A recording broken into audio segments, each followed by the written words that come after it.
Now, once we get into VSEPR theory, we're going to talk about the effect of lone pairs. So, what this means is we count electron groups, but we have to consider lone pairs. So ultimately, the actual molecular geometry, or I like to say the molecular shape, because that makes it a little more sense to me. So the actual molecular shape, so what you actually see, may be different from the electron geometry. So when somebody asks you electron geometry, you only have 5 choices. When somebody says molecular shape, there's a lot more than that. The molecular geometry or the molecular shape represents the actual arrangement of the atoms, because when you have something, you know, like this, all these atoms, they do take up space. The electrons, they take up space, but you can't really see them. So they're repelling, but they're not, so they're contributing to the shape, but they're not visible. And again, when I get the models out, that will make a little bit more sense. Now, let's talk about when we have 4 electron groups. When we have 4 electron groups, we know that the electron geometry is always tetrahedral. So when you look at this, there's your 4 electron groups, because here you have 1, 2, 3, 4 electron groups, but one of them is a lone pair.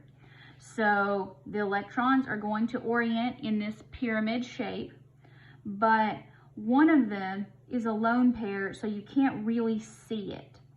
So it kind of goes away. So when you're looking at this molecule, this is the only part that you see.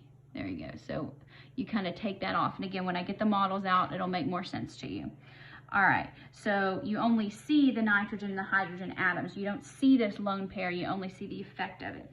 So when you have 3 bonds, 3 bonding groups, and 1 lone pair,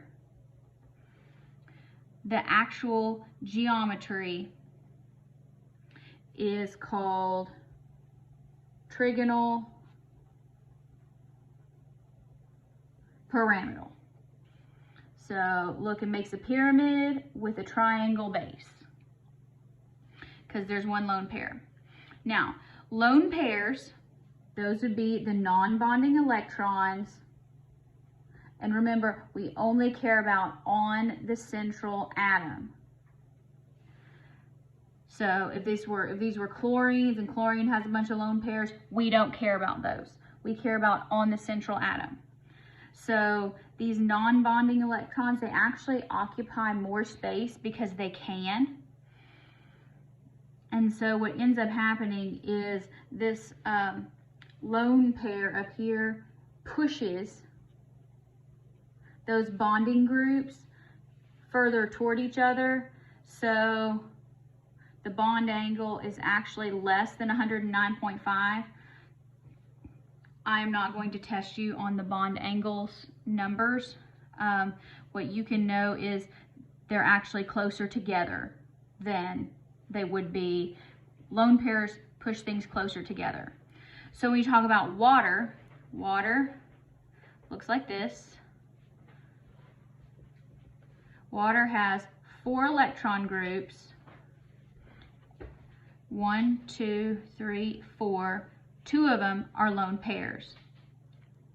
So we call that geometry bent. And its angle is actually 104.5. So it's even, these are even more close together than just a single lone pair.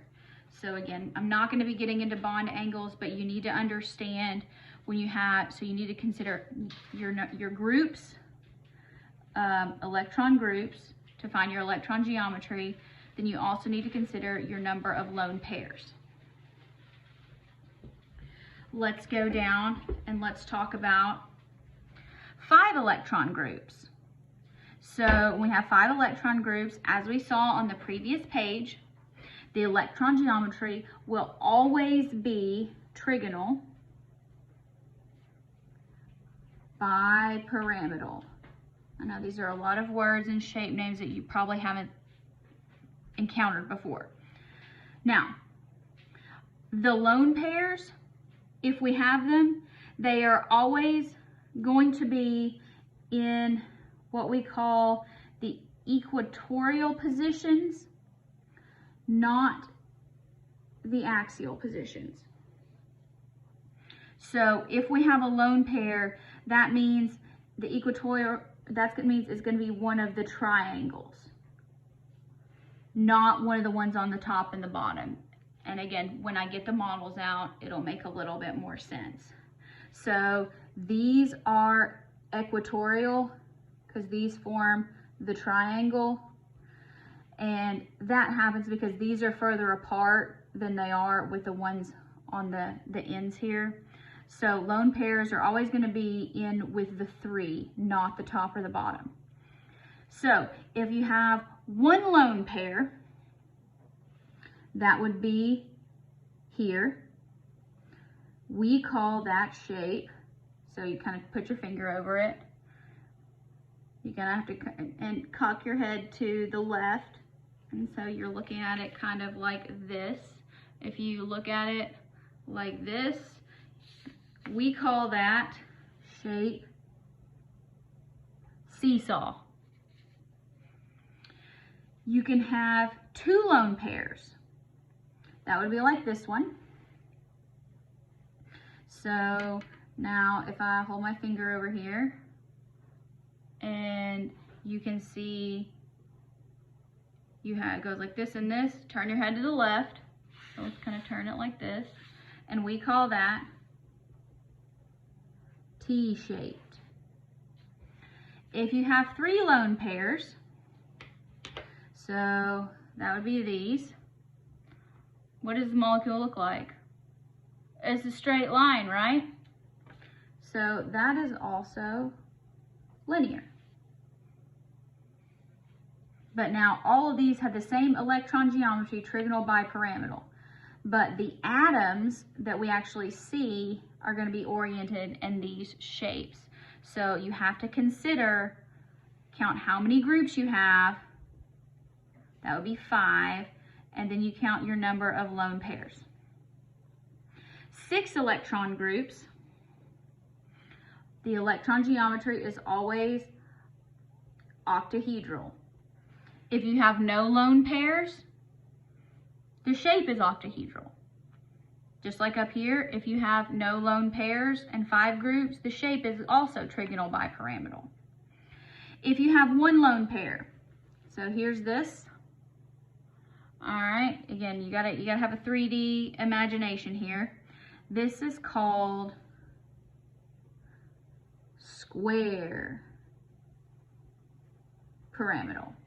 So, because here this is going to make a pyramid, the base of it is going to be a square. So these are all connected to each other, and then you're going to make a pyramid.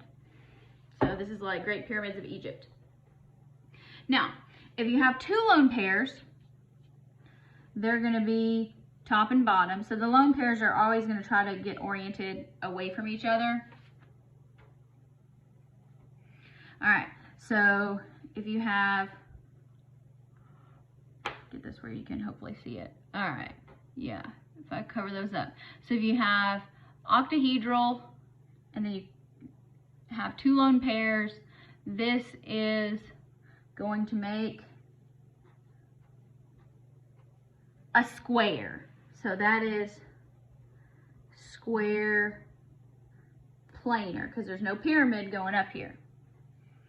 So again, if you don't have any lone pairs, the shape is the same as the electron geometry. Always consider your number of lone pairs.